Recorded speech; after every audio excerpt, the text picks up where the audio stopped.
Olá, estamos aqui no Multiprosa, nesse nosso espaço do Juventude Prateada, para poder falar sobre longevidade, mercado, estilo de vida, bem viver. E hoje nós vamos conversar com um especialista. Eu vou deixar que ele se apresente, Marty Henkel. Se eu falei certo, nós vamos saber agora. Marty, seja bem-vindo aqui. Falou sim, 10, tirou 10. Tá? Já foi aprovado de Já cara, né? foi. Tomara que... Porque esses sobrenomes difíceis, o meu é Toffoli. Então as pessoas às vezes falam Tofani, Toffoli. Já me promove até para o Supremo Tribunal. Eu atendo de qualquer forma que me chamarem. Marty, fala pra gente quem é você, né? De onde você vem, tipo Globo Repórter.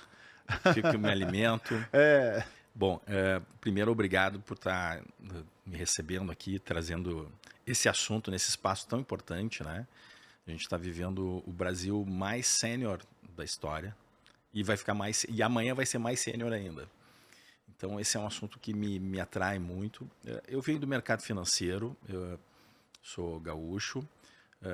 Minha empresa começou no Rio Grande do Sul e hoje a gente atua nacionalmente.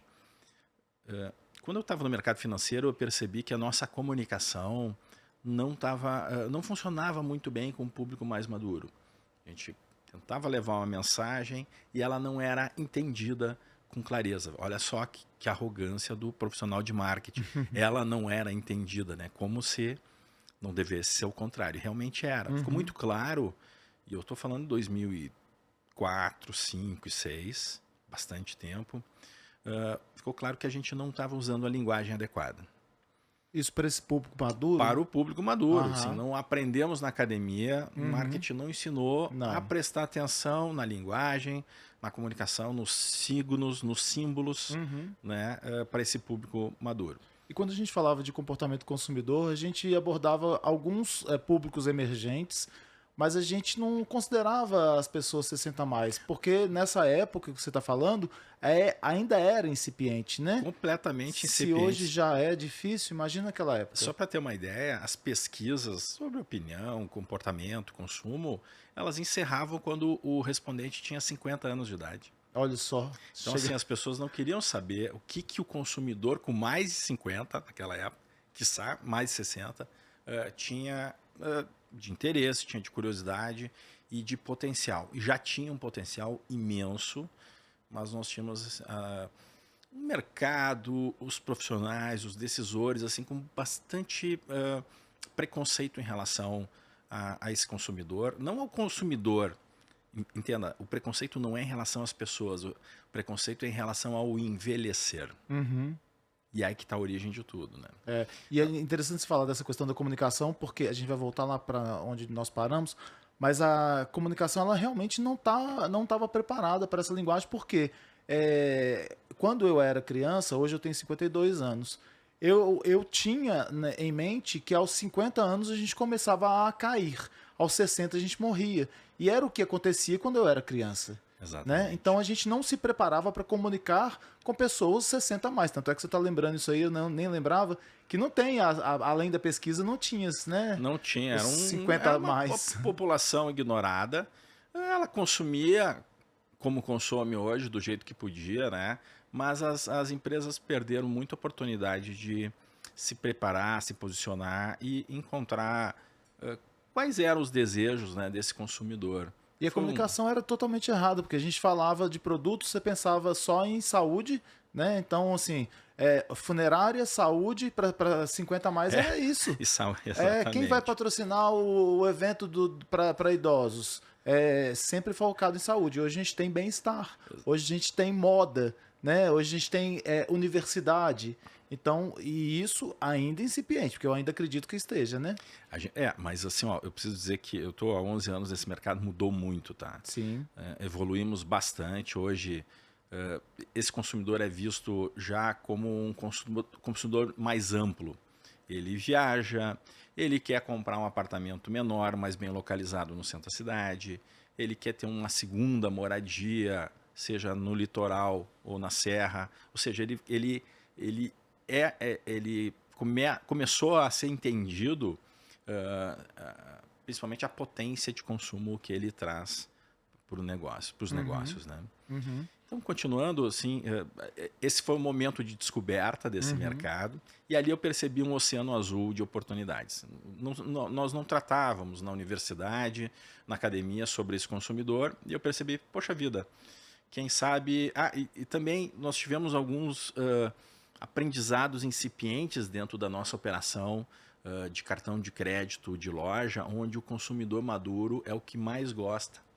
Então nós tínhamos um interesse muito grande em entender afinal, o que eles querem, quem eles são, o que eles se alimentam. E aí, quando eu saí do grupo em 2014, eu constituí a Senior Lab. Foi uma das primeiras consultorias do Brasil focada nesse mercado, e aprendi muito de lá para cá. Então, quando falaste no início especialista, não, eu sou um curioso. Eu não sou um especialista, não se sabe o suficiente ainda desse consumidor. Isso. Eu sou um eterno curioso e assim quero continuar sendo. Acho que na vida toda, né? Não se sabe de tudo nunca, né? Então a gente é curioso, a gente vai buscando. Até porque esse mercado muda profundamente, né? E hoje, no grupo com 60 anos ou mais, a gente já tem várias gerações dentro desse grupo etário, né? E quando se fala 60 a mais, se imagina, então tá todo mundo dentro da mesma caixinha. Não, são milhares de caixinhas. Por que milhares? Não em quantidade de pessoas, mas em perfis, grupos etários diferentes, grau de instrução diferente, capacidade financeira diferente, e isso vai criando assim, um processo matricial para entender o consumidor com bastante complexidade, mas depois de entendido, desvendado, e quando a gente conhece a nossa persona, fica muito mais fácil comunicar e se nos relacionarmos com ela. Pois é, mas me fala uma coisa, o que é essa economia prateada? Porque é um termo também que vem recente, né? Ele não é tão velho assim. Há quem questione o termo prateado, mas foi um termo usado, achado, para poder batizar quem? Essa é a cor mais presente, né? Nesse grupo, a partir dos 50 anos, a gente tende a ficar com o cabelo grisalho. Eu sou completamente grisalho, né? Desde os 16 anos de idade. Então, isso, mesmo? Isso já me acompanha há bastante tempo. Então, por isso que se chamou, se usa prata, né? A Silver Economy, que é a economia prateada que nasceu nos Estados Unidos. Os Estados Unidos perceberam primeiro esse movimento e não faz muito tempo, tá? Cerca de 30 anos que nasceu a economia prateada como conceito nos Estados Unidos. Então é bem recente, o mundo todo está descobrindo. O fenômeno do envelhecimento da população, ele chegou muito rápido aqui no Brasil. Então, assim, do dia para a noite, vamos chamar assim praticamente, as empresas perceberam, opa, tem algo acontecendo. E aí também se chamou economia prateada, até inspirado na Silver Economy. A economia prateada é tudo que é consumido por pessoas ou onde o consumidor é uma pessoa com 50 anos ou mais, ou o usuário é uma pessoa com 50 anos ou mais, porque tem casos onde pessoas de outras faixas etárias compram para uso, né, principalmente as pessoas mais velhas, né, mais frágeis, onde equipamentos, produtos e serviços são destinados a ela. Então, tudo isso chama economia prateada. E ela é gigante. Mas tem espaço para crescer ainda? Tem espaço para crescer ainda, porque a população está crescendo.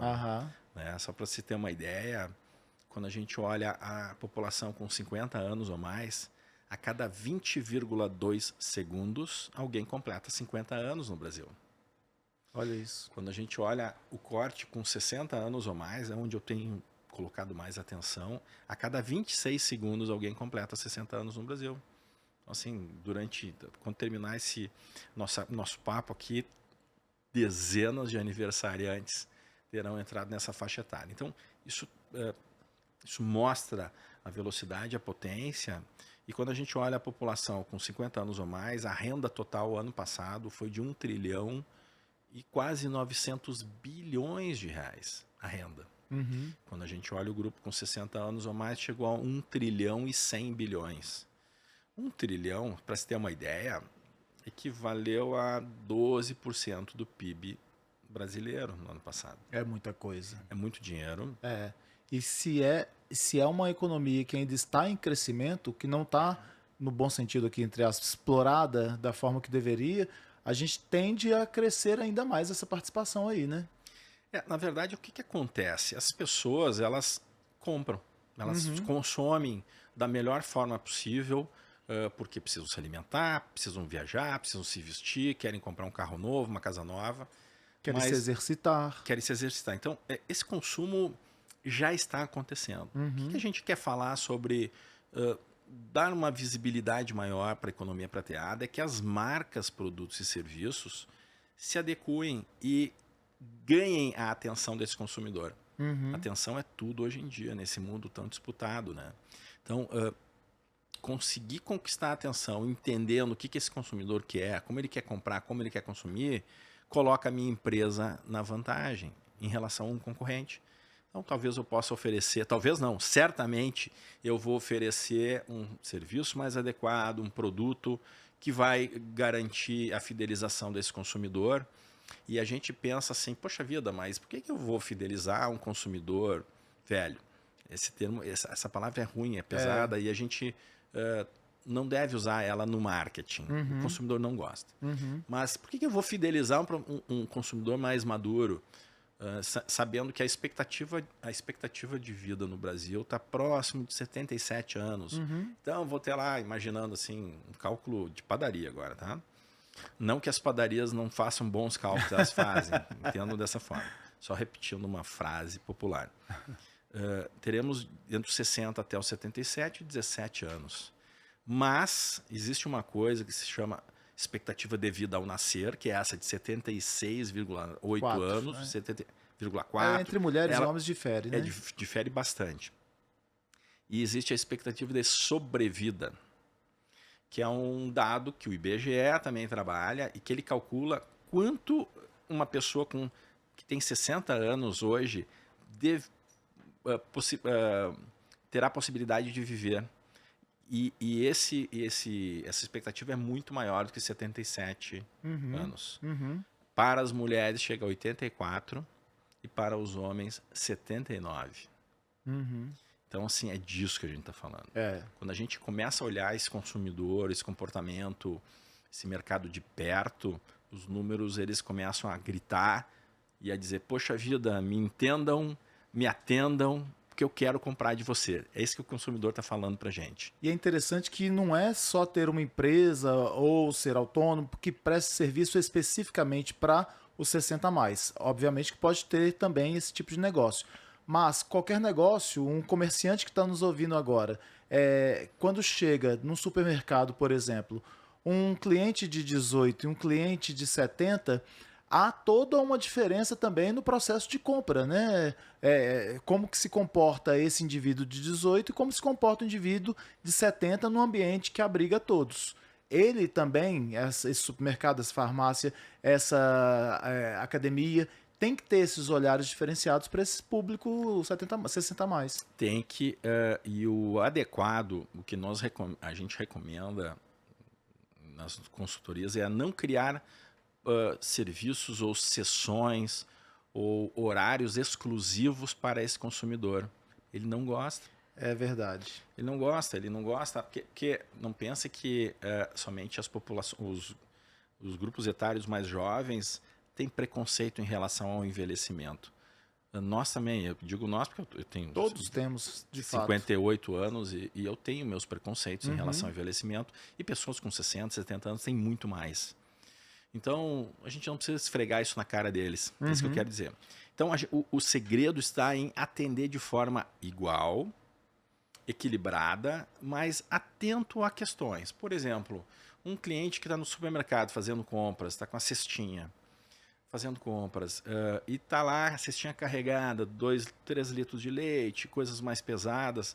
Poxa vida, se eu vejo aquilo e é um consumidor maduro, deixa eu levar um carrinho para ele, oferecer. Você quer um carrinho? O senhor quer um carrinho? Porque isso vai ajudar ele a comprar mais da minha empresa. Isso vai mostrar empatia, ou seja, as empresas estão atentas ao que eu estou precisando. E é dessa forma. Assim, então, segregar o consumidor criando coisas especificamente para ele, não é a melhor alternativa. Não. As pesquisas dizem que as pessoas 60 a mais gostam de integração, né? Integração interdirecional. Então, isso aí é extremamente importante da gente observar. inclusive para não se sentirem velhas. Exatamente. E a gente nunca acha que tá velho, né? A minha mãe, aos 90, ontem, ela falou comigo que foi aniversário de 100, e ela falando comigo, quando eu fizer meus 100 anos, eu quero uma festa daquele jeito, eu vou contratar não sei o que lá mais. Falei, mãe, olha, você contrata com a perspectiva de que você vai pagar, porque é você quem vai pagar, né? Mas ela já está programando aos 90 a festa de 100, né? Ela não acha que ela está tão velha quanto a amiguinha de 100. Viu só? Inclusive pode colocar meu nome na lista, quero estar nessa festa também. Então, é disso que a gente está falando, dessa sensibilidade de incluir esse consumidor. Isso. Agora eu queria explorar de você sobre essas gerações que habitam os mais 60. Que gerações são essas aí que você fala? Você divide em 4, né? Nós temos a geração de ferro, né? São as pessoas com 97 anos ou mais. Temos a geração silenciosa, que é o grupo posterior à geração de ferro, e ela fica entre os baby boomers e essa geração de ferro, que é a geração silenciosa. São cerca de 4,5 milhões de pessoas nessa faixa etária. Temos os baby boomers, que é a geração conhecida, né? E nós temos os recém-chegados da geração X, que é conhecida também como a geração Coca-Cola, né? Nós temos os primeiros cortes da geração X completaram 61 e 60 anos de idade recentemente e se integraram ao grupo 60+. O início da geração X, né? Porque eu sou da geração X, mais para adiante. O início então está chegando no 60. O início já chegou. Já chegou. Nós temos 60. 2 cortes, tá? De 60 e 61 anos, que são pessoas integrantes da geração X. Uhum. E quando a gente fala em geração, não é só para dividir em idade, mas em comportamento. E não é à toa que a geração X no Brasil é chamada de geração Coca-Cola, porque foi naquele momento da nossa história que o rock nacional começou a crescer, Legião Urbana, vários comportamentos que estão dentro desse consumidor, né? Então, entender isso é bem importante, não só para separar, mas para adequar também a nossa comunicação, nossa estratégia. E aí está a arte, né, do que falar, quando falar e como falar para cada grupo consumidor. Conhecer esses grupos, né, de fato. E eu gosto de destacar uma questão que é bem importante, tá? Apesar de nós termos várias gerações diferentes de grupos etários, a geração X, que é transgressora, os baby boomers foram muito mais transgressores que a geração X, tá? Acho que é importante a gente destacar isso. Hoje, alguém que tem 78, 80 anos de idade, e não são poucas pessoas, só para ter uma ideia, aqui em Belo Horizonte, entre 70 e 79 anos, do grupo com 60 anos ou mais, eles representam 30% desse grupo. É bastante gente. Muita gente. Eles assistiram o nascimento do rock and roll no mundo. Depois da Segunda Guerra Mundial, quando Elvis Presley fazia 3 filmes por ano, eles viram o rock and roll chegar pelo cinema no Brasil. E o rock and roll entrou pelo cinema e acabou impactando na Jovem Guarda, em vários comportamentos. As mulheres tiveram acesso à pílula anticoncepcional, puderam decidir quando ter filhos. As mulheres começaram a casar por amor, quando Hollywood trouxe os filmes românticos, né? Porque até então os casamentos eram arranjados. Eram arranjos econômicos. Às vezes isso, ou pessoas eram aproximadas a ponto de criarem um vínculo afetivo. Mas depois disso, as mulheres, principalmente, começaram a decidir, não, eu não quero casar com ele, quero casar com outro. Então, sim, isso foi muito disruptivo. Uhum. E essa foi a geração Baby Boomer. Uhum. Né? Então, voltando agora aos 60+, existem alterações que são fisiológicas e biológicas que acontecem com mais ênfase depois dos 60 anos de idade. Eu não estou falando só de cabelo branco. Cabelo branco pode começar antes. Mas questões de alterações visuais, alterações auditivas, ou seja, no nosso corpo, né? Mobilidade, a questão de ergonomia. Então, assim, existem questões que são naturais no envelhecimento humano, mas que elas ficam mais latentes depois dos 60 anos de idade. E principalmente as alterações visuais e auditivas impactam diretamente no marketing. Então, por isso que eu crio e dou muita ênfase no grupo com 60 anos ou mais, porque a comunicação ela precisa ser ajustada. A gente não aprendeu, novamente, na academia, como fazer uma peça, como fazer um anúncio, qual é o tipo de fonte adequada, qual é o tipo de quantas linhas são adequadas para uma leitura num texto, numa legenda de vídeo, qual é o tipo de voz ou os tipos de sons que são mais adequados para o entendimento claro das pessoas dessa faixa etária. Então tem pequenas sutilezas que não são pequenas na hora que a gente submete elas ao marketing, que estão mais concentradas nesse grupo etário. E no próprio respeito ao consumidor 60 mais, né? Porque quando você faz uma campanha, uma peça, uma abordagem que não comunica com ele, primeiro você está ou desrespeitando, segundo você não está conseguindo alcançá-lo. Mas esse respeito a uma linguagem específica. Eu estava vendo uma pessoa que ela mora nos Estados Unidos, é brasileira, e ela tem 3 filhos. Eu acho que um tem 19, outro tem 15. E ela faz uma brincadeira no Instagram com o filho que é o seguinte: eu vou falar alguma coisa assim, você me diz o que é. Fax. Aí o menino não sabia. A ficha caiu. De onde vem isso? Aí o menino não sabia. E são coisas assim... Como é que chamava aquele negócio que tinha? Bina para identificar o número original da aí chamada. Não sabia. Ou seja, as gerações vão mudando e com eles vão mudando também alguns conceitos, vão mudando algumas até produtos, né, que existiam não existem mais. E a gente vai ter que saber como chegar nessas pessoas, né, para poder identificar como elas falam, como elas pensam. É bem importante. Isso não é um detalhe, porque à medida que nós temos gerações diferentes criando comunicação, fazendo atendimento, criando estratégias para públicos diferentes, até eu separei aqui, abri a página para te mostrar o caso dos emojis. Nós temos... eu vou mostrar aqui, o significado dos emojis... Acho que não vai dar para ver direitinho, não, mas O significado dos emojis é diferente para gerações. Por exemplo, o primeiro exemplo ali, a caveirinha branca, que significa amei, morri de amor, tô morrendo de saudade, que a geração Z utiliza para se referir para um baby boomer e para quem é da geração X do meio para cima, significa veneno, morte, não tem o mesmo significado. Quando um geração Z, um chefe pergunta para ele, e aí, o relatório está pronto, está tudo certo? Daí ele manda um emojizinho pintando as unhas, que significa para um geração Z, está tudo tranquilo, está tudo sob controle, pode ficar tranquilo. Para um baby boomer ou para uma geração X, isso parece desleixo, né? Arrogância. Tá desconsiderando. E aqui a gente está falando só de uma vertical de comunicação, que são os emojis, né? Então, assim, veja só, no mesmo canal que é o WhatsApp, significados diferentes para gerações diferentes. E é disso que a gente quer falar. Me fala aqui para a gente poder encerrar sobre este livro. O livro Shopper 60 Mais, né, foi escrito por mim e pelo Álvaro Flores, que é um neuromanager. Nós identificamos a necessidade de documentar esses caminhos que nós aprendemos, né, e percorremos nesse tempo.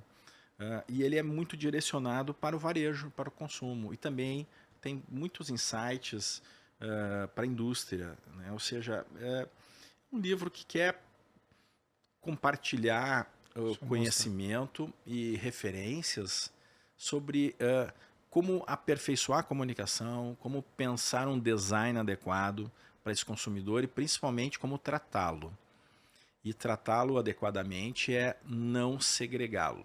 A gente pensa, poxa vida, eu vou fazer uma sessão na minha loja para os 60 mais. Errado, não faça isso, porque eles não vão ir lá. Só para ter uma ideia, as pessoas com 60 anos, na verdade, esse é um estudo que a gente faz com pessoas a partir dos 50 anos de idade, elas se sentem em média de 12 a 15 anos mais jovens do que a sua idade cronológica. Isso eu estou falando da pessoa se sentindo, assim que ela se sente, assim que eu me sinto 20 anos mais jovem. E aí eu começo a dizer, não, apesar de você se sentir assim, o teu lugar é esse. Como assim o lugar é esse? Quem pensa que é para ficar dizendo onde eu tenho que comprar ou o que eu tenho? Eu quero comprar o que eu quiser. E é isso. E é disso que a gente está falando. Verdade. Minha mãe chega do médico e fala assim, meu médico falou que eu tenho uma saúde de uma garotinha. Eu falei, olha só, o médico sabe a linguagem dos idosos. Marty, para te achar, onde que a gente pode te buscar? Bom, no LinkedIn é Martin Daniel Henkel, tá? No LinkedIn. No Instagram, Martin Henkel. E também a Senior Lab tem um site que se chama seniorlab.com.br. Ótimo. E por esses canais a gente pode conversar e vou adorar conversar sobre esse assunto. A região de Minas e Belo Horizonte, em especial, uma região bem importante, né? Que, só para ter uma ideia, com a população nós temos mais pessoas com 60 anos ou mais em Belo Horizonte do que entre crianças e adolescentes de 0 a 18 anos. Isso está acontecendo no Brasil inteiro. Isso. Isso é desafiador e a gente está aqui para ajudar. Isso aí. Olha, agradeço muito, né? A gente não esgotou, não esgotará o tema, mas agradeço pela sua participação aqui, pela sua disponibilidade de nos trazer essas informações e deixa aqui também a indicação do livro que pode acrescentar aquilo que foi falado hoje. Por isso a gente encerra essa nossa conversa e te aguardo num novo programa. Até lá!